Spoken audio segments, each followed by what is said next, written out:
A graça e a paz do Senhor a todos, o Bíblia, Livros e Café, hoje, 7 de dezembro, apresenta o 11º vídeo das Meditações de Santo Tomás de Aquino para o Advento. 7 de dezembro, a encarnação não teria sido conveniente no princípio do mundo.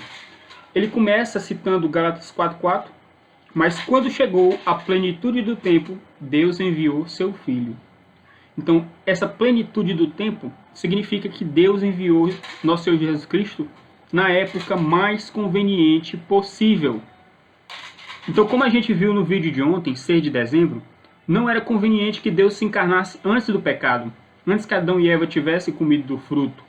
Porque a encarnação é o remédio para o pecado. E se não há enfermidade, não há necessidade do remédio. Como ele cita nosso Senhor Jesus Cristo aqui, em Mateus 9, do 12 ao 13, os sãos não têm necessidade de médico, mas sim os enfermos. Porque eu não vim chamar os justos, mas os pecadores. Então o remédio é dado justamente aos enfermos. A encarnação veio salvar exatamente os pecadores. Então beleza, o homem pecou, foi expulso do paraíso. Mas alguém pode se perguntar, então por que Deus não se encarnou logo após a queda do homem? Já que a encarnação é o remédio para o pecado, para a natureza decaída do homem. Pouparia a humanidade de milênios de sofrimento, e dessas consequências desagradáveis do pecado. Então Santo Tomás diz que não seria conveniente que Deus se encarnasse imediatamente após a queda do homem, porque o homem pecou por um estado de soberbia, querer ser igual a Deus. Então o homem teria que aprender a humildade e pelo sofrimento reconhecer a sua fragilidade e também a necessidade de um salvador, de um libertador, e assim clamar-se a Deus pelo seu resgate. Então, para que no homem fosse quebrada a soberba e o homem voltasse aos caminhos da humildade, então foi necessário que o homem reconhecesse as consequências terríveis do seu pecado.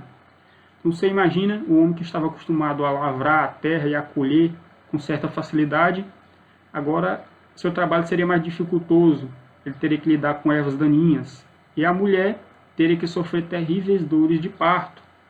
O homem tinha que voltar a reconhecer a sua fragilidade. Então imagine o homem que presenciou a primeira morte. Então está ali o seu parente, fechou os olhos, dormiu e não acordou mais. E o seu corpo começa a apodrecer. Então imagine o susto dessa pessoa. Então o homem tinha que quebrar essa soberba que o levou a pecar e como consequência a expulsão do paraíso. Então Deus não deixou o homem jogado a esmo, não. Ele infundiu no ser humano a sua lei natural. Então não existe aquele que diga que não sabe o que é certo e o que é errado. Porque Deus gravou as suas leis, como diz o apóstolo, na mente, na consciência e no coração de todo ser humano. Mesmo assim, muitos homens teimaram em desobedecer a Deus, mesmo sabendo o que é certo e o que é errado. Então Deus trouxe diversos juízos, trouxe o dilúvio, destruição de Sodoma e Gomorra. E mesmo assim, o homem se arrependia por um tempo, depois voltava a cometer os pecados de outrora. Então, já que uma lei informal, gravada na consciência, não é suficiente, então Deus, através de Moisés, deu ao seu povo uma lei formal, estabelecida ali com os 10 mandamentos, que eram as leis principais, e uma série de preceitos menores que complementavam ou explicavam o que seria aquela lei dos 10 mandamentos. Mas essa maravilhosa lei, como diz o apóstolo Paulo, trouxe um mandamento. Então o pecado, tomando a ocasião do mandamento, se fortaleceu em mim, me enganou e me matou. Então seria a lei uma coisa ruim? Não. A lei é boa e o mandamento santo, justo e bom. Mas eu sou carnal. Então completa assim Santo Tomás de Aquino. E tendo sido assim o homem desleal, recebeu a lei, mas esta dada cresceu a enfermidade.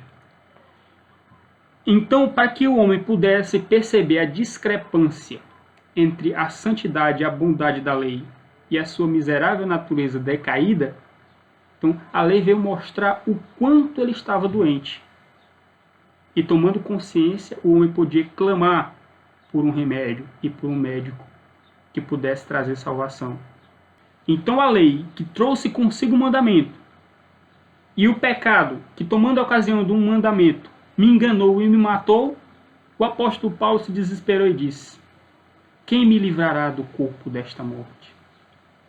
Mas ele diz, dou graças a Deus, o nosso Senhor Jesus Cristo, que é o remédio que traz a cura para essa doença chamada pecado e a sua consequência, que é a morte.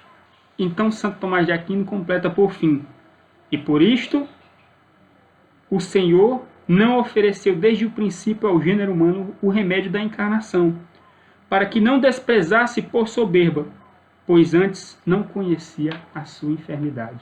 Então louvado seja nosso Senhor Jesus Cristo. Deus abençoe a todos e até o próximo vídeo. Em nome do Pai, do Filho e do Espírito Santo. Amém.